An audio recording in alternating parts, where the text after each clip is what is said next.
Thank you, March for Life. What a fantastic turnout. But how sad that we need to be here. We are living in surreal times. Times where a grandmother is handcuffed for stating coercion is a crime. A priest is questioned under caution over his bumper sticker because it reads, "Unborn lives matter." A veteran is convicted in court because he silently prayed for his dead son.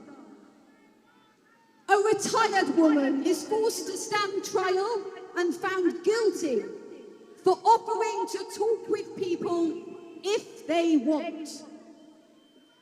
And after 2.5 years, I'm still being investigated for silently praying on a public street. We have legalized eugenics, but criminalized concern. Why are we afraid to offer pregnant women a real choice, or even a conversation? Are we worried that if they had a real choice, they might just choose life?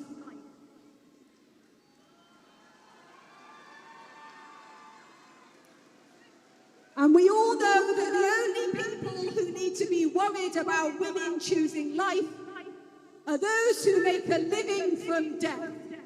And yes, BPAS, NUPAS, MSI, Planned Parenthood, I'm talking about you. And you might say that abortion isn't going away in the UK. Well, I've got news for you. Neither are we.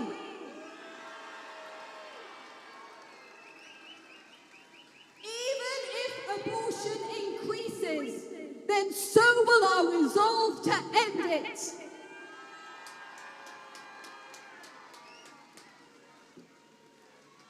We are often quick here in the UK to criticise other countries, particularly ones at war, where innocent adults and children are put to death. Yet we instead go down the route of persuading people to do this to themselves.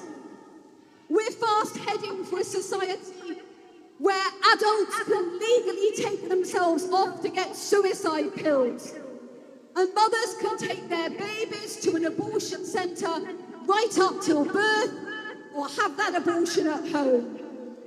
We make the elderly feel they'd be better off dead, and tell mothers that they'd be better off without their preborn child. And in their pain or isolation, they believe us. We might not be using gas chambers, guillotines, or firing squads, but a lethal injection and abortion pills. Can we take the moral high ground though? Because I can't see much between the two. Sanitizing an act doesn't sanctify it.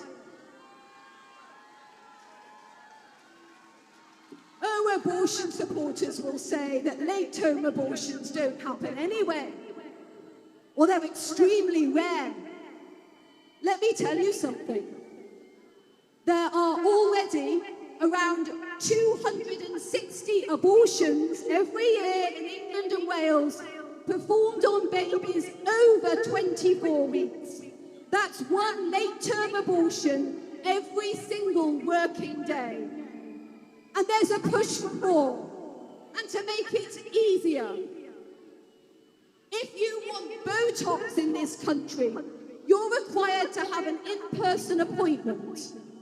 But abortion, just pick up the phone. And when men have obtained these pills for illegal means and spiked their pregnant girlfriends' drinks, as exactly pro-lifers said would happen, it's reported in the news that they've administered a poison. Yet if those same pills are taken willingly, then magically they become medicine. Abortion supporters talk of the bad old days of backstreet abortions and coat hangers, and have heralded in a new era of every street abortion with poison. And if anyone has the audacity to even think against it, the censors are ready. Yes, if you dare to be pro-life in the UK, it's not just your freedom of speech on the line, it's freedom of thought. When I stated to a police officer on a public street that I might be praying in my head but nothing out loud, I was told, "You can't be doing that here." And when another pro-lifer, Patrick Parks, was praying silently inside a buffer zone, he was told by a police officer, "Outside the exclusion zone you must go, where you've got your human rights." Are public streets for all members of the public? Are human rights for all members of the human race? These inconsistencies in our laws are making a mockery of justice. The inconsistencies in our thinking are making a mockery of logic. Human rights are for all humans.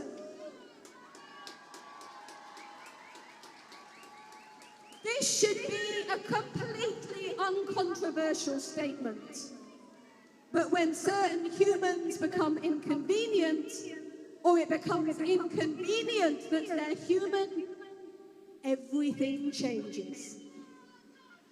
How much easier was it through history to marginalize or exterminate certain races, colors, or religions when we thought of them as subhuman? How much gentler on the mind was it to have a slave if that slave was somehow an inferior species? How many more times in the future will we hear elderly people who have lost some of their medical or cognitive abilities be referred to as vegetables, so that we don't have to bother to treat them with the dignity of a human? And then there's those yet to be born, those still in their mother's womb. What do we do with these? Well, if they're wanted, then as early as 4 weeks old, the NHS website will be calling them your baby. If you should have the misfortune to miscarry, no matter what stage of pregnancy, then parents can have a fortnight off to grieve the loss of their baby.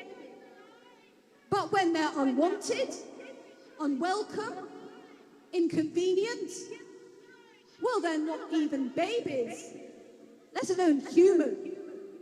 They're just a pregnancy, a cluster of cells, a heavy period.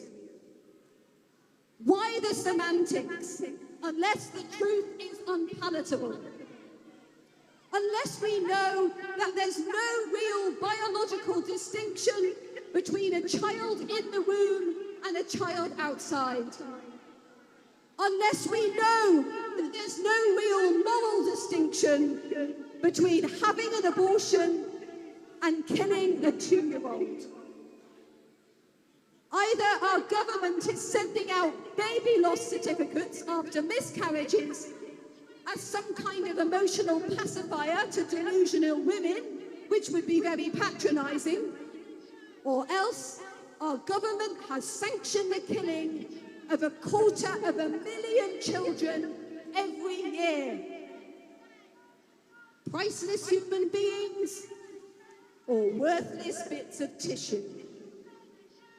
What do you believe? And more importantly, how will you respond? Parents, politicians, pastors, police, medics, lawyers, Journalists and every single person here must make that choice. These two worldviews cannot coexist. They can't both be right. Pick your side. And remember what they say. The fence belongs to Satan.